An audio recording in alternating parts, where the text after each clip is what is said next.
आज अगर हम कहीं ट्रैफिक जैम में कुछ देर के लिए ही फंस जाएं, तो सभी का पेशेंस टेस्ट हो जाता है। कुछ मिनट्स या घंटों का जैम हमारे पूरे दिन का मूड या अंदाज बदल देता है। और हम सभी ने कभी ना कभी लोगों को अपना पेशेंस और अपना आपा खोते हुए तो इन ट्रैफिक जैम्स में देखा ही है। पर दोस्तों, आज मैं आपको जिस जैम के बारे में बताने जा रहा हूँ, वो जैम कुछ मिनट्स, घंटों, दिनों या महीनों से बढ़कर साल या 2 साल नहीं, पूरे 8 साल तक रहा। बिना किसी देरी के वीडियो की शुरुआत करते हैं। कल टॉक की इस वीडियो में आपका स्वागत है। दोस्तों, वर्ल्ड में आज तक का सबसे लंबा ट्रैफिक जैम सुएज कैनाल में लगा, जिसमें शिप्स और उनके सभी क्रू मेंबर्स अगले आने वाले 8 साल तक वहीं फंसे रहे। ये कोई आम ट्रैफिक जैम नहीं था और इस जैम को खुलवाना भी कोई आसान काम नहीं था।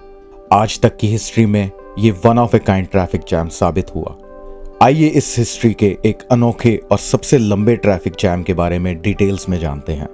जैसा कि सभी लोग जानते हैं, सुएज कैनाल को शिपिंग इंडस्ट्री का ज्वेल कहा जाता है। इस कैनाल के कारण आज पूरी दुनिया में गुड्स को बहुत ही तेजी से मूव किया जा सकता है। 1869 से पहले, जब दुनिया के पास इस कैनाल का तोहफा नहीं था, तब यूरोप से एशिया तक के बीच का ट्रैवल करने वाले शिप्स को all the way south Africa के पास से घूम के अपनी डेस्टिनेशन तक पहुंचाया जाता था। पूरे अफ्रीकन कॉन्टिनेंट को ट्रैवल करने में जहां महीने लगते थे, सुएज कैनाल ने इस सफर को कुछ दिनों में बदल दिया, जिसके कारण शिप्स यूरोप से मेडिटेरेनियन सी होते हुए रेड सी और वहां से डायरेक्ट एशियन कॉन्टिनेंट बहुत कम टाइम में पहुंच जाते हैं। शिप्स सुएज कैनाल के कारण 10,000 किलोमीटर से भी ज्यादा का सफर बचा लेते हैं। 5 जून 1967 को सुएज कैनाल एंटर करने वाली 15 शिप्स भी कुछ ऐसा ही सोच रही थी। शिप्स को पूरी कैनाल क्रॉस करने में लगभग 14 घंटे लगते हैं, पर इन 15 शिप्स को कोई अंदाजा नहीं था कि जिस कैनाल को वो चंद घंटों का सफर मान रहे हैं, उसमें उन्हें आने वाले कई साल लग जाएंगे। दोस्तों, 1967 वो साल था जिसमें इजराइल और इजिप्ट की आपसी टेंशन्स पूरी जोरों पे थी और दोनों एक दूसरे के खिलाफ जंग के लिए तैयार थे। जैसा कि आप इस मैप में देख सकते हैं, इजराइल और इजिप्ट का बॉर्डर एक दूसरे को टच नहीं करता। सुएज कैनाल के एक साइड इजिप्ट तो दूसरी साइड मौजूद एरिया को साइनाई पेनिनसुला कहा जाता है। 5 जून 1967 को सुएज कैनाल में एंटर करने वाले शिप्स को भी बिल्कुल अंदाजा नहीं था कि उस दिन वो एक वॉर के बीचों बीच फंस जाएंगे। कुछ ही घंटों में इजराइल की फोर्सेस इजिप्ट पे एक सरप्राइज अटैक लॉन्च कर देती हैं। अटैक दोनों साइड से काफी इंटेंस हो जाता है और इजिप्शियन फोर्सेस सुएज कैनाल को दोनों साइड से बंद कर देती हैं। ये वॉर 6 से 7 दिन चलती रहती है और जिसके बाद इजरायली फोर्सेस साइनाई पेनिनसुला पे अपना टेक ओवर कर लेती हैं। इजिप्ट के लिए ये एक हार साबित हुई।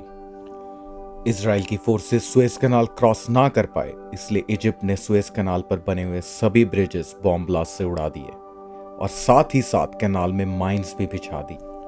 अब सुएज कैनाल को कोई भी यूज नहीं कर सकता था। इस दौरान ये 15 शिप्स कैनाल के साउथ में लोकेटेड ग्रेट बिटर लेक में फंस गई। इन शिप्स के एक साइड इजरायली आर्मी तो दूसरी तरफ इजिप्शियन आर्मी थी। अब ये शिप्स ना ही वापस नॉर्थ में मेडिटेरेनियन सी और ना ही साउथ में रेड सी में जा सकती थी। इन 15 शिप्स के अलावा कई 100 शिप्स रेड सी और मेडिटेरेनियन सी में इस वॉर के ओवर होने और कैनाल ओपन होने का वेट करने के अलावा कुछ नहीं कर सकती थी। फाइटिंग तो कुछ दिनों में रुक गई, बट सुएज कैनाल में टेंशन बनी रहती है। कुछ दिन महीनों में बदल जाते हैं, जिसके कारण वर्ल्ड ट्रेड पर भी इसका असर दिखाई देने लगता है। अब शिप्स को एशिया से यूरोप जाने के लिए 1869 से पहले वाला रूट, जो कि अफ्रीका को पूरा क्रॉस करके जाता है, यूज करना पड़ रहा था, जिसके कारण वर्ल्ड फ्रेट चार्जेस भी बढ़ने लगे। वहीं ग्रेट बिटर लेक में फंसे शिप्स और उनके क्रू मेंबर्स के पास वहीं रुक के वेट करने के अलावा कोई ऑप्शन नहीं बचा। दोस्तों, इन 15 शिप्स में Swedish, German, British, Polish, American, French, Bulgarian, चेक शिप्स भी थी। ये मसला सुलझने की तरफ जाते हुए ना दिखने के कारण शिपिंग कंपनीज ने अपने क्रू मेंबर्स को इस पानी में बनी हुई जेल से निकालने का फैसला किया। कंपनीज ने फंसे सभी क्रू मेंबर्स को शिप से निकलवा लिया और सिर्फ 10 लोगों को पर शिप मेंटेनेंस के लिए शिप पर छोड़ दिया। इन क्रू मेंबर्स को हर दूसरे महीने रिप्लेस कर दिया जाता था और नया क्रू टेक ओवर कर लेता था। इतना सब सिर्फ एक उम्मीद के लिए, शायद एक दिन मसला सुलझ जाएगा और शिप्स अपनी मंजिल की तरफ वापस जा सकेंगे। लाजमी सी बात है, पानी में एक ही जगह महीनों तक शिप्स में फंसे रहना किसी भी इंसान के लिए डिप्रेसिंग हो सकता है। इन 15 शिप्स के क्रू मेंबर्स को भी इन्हीं दिक्कतों का सामना करना पड़ा। इसे देखते हुए इन क्रू मेंबर्स ने अपना एक यूनिक लाइफस्टाइल डेवलप किया। संडे को जर्मन शिप पे सभी चर्च में प्रेयर करने के लिए पहुंचने लगे, तो बल्गेरियन शिप पे मूवी नाइट ऑर्गेनाइज की गई। वहीं ब्रिटिश शिप पे फुटबॉल और स्वीडिश शिप पे पूल पार्टीज होने लगी। इस सब के दौरान इन क्रू मेंबर्स ने अपना एक ओलंपिक गेम भी ऑर्गेनाइज किया, जिसे कहा गया बिटर लेक ओलंपिक्स 1968। ऐसे ही कई साल गुजर गए। शिप्स में मौजूद क्रू मेंबर्स को राशन पहुंचाने के लिए दोनों इजराइल और इजिप्ट ने कभी नहीं रोका। ऐसा इसलिए क्योंकि ये सारी शिप्स न्यूट्रल कंट्रीज से बिलोंग करती थी, जिनका इस वॉर से कुछ लेना देना नहीं था।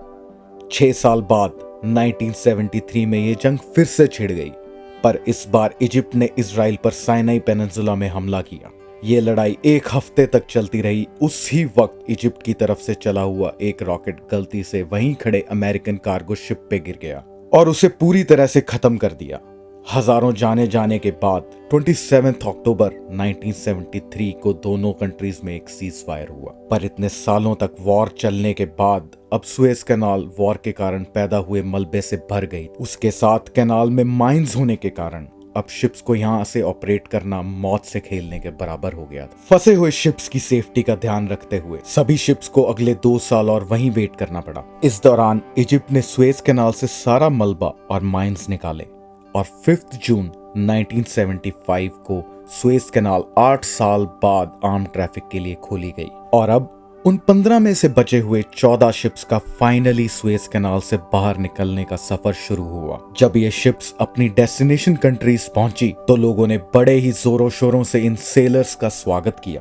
तो दोस्तों, ये थी कहानी आज तक के सबसे बड़े ट्रैफिक जैम की। इस पूरी जंग के बाद इजराइल और इजिप्ट के रिश्तों में भी सुधार आने लगे और इजराइल ने साइनाई पेनिनसुला से अपनी फोर्सेस को हटा दिया, जिसके बाद दोनों कंट्रीज में सुएज कैनाल को पीसफुली ऑपरेट करने का अग्रीमेंट हुआ। उम्मीद है आप सभी को कल्ट टॉक की ये वीडियो पसंद आई होगी। वीडियो कैसी लगी कमेंट्स में हमें जरूर बताएं। वीडियो अच्छी लगी तो प्लीज चैनल को सब्सक्राइब करना और शेयर करना ना भूलें। अगर आप किसी टॉपिक पे वीडियो देखना चाहते हैं तो जरूर कमेंट्स में बताएं। धन्यवाद।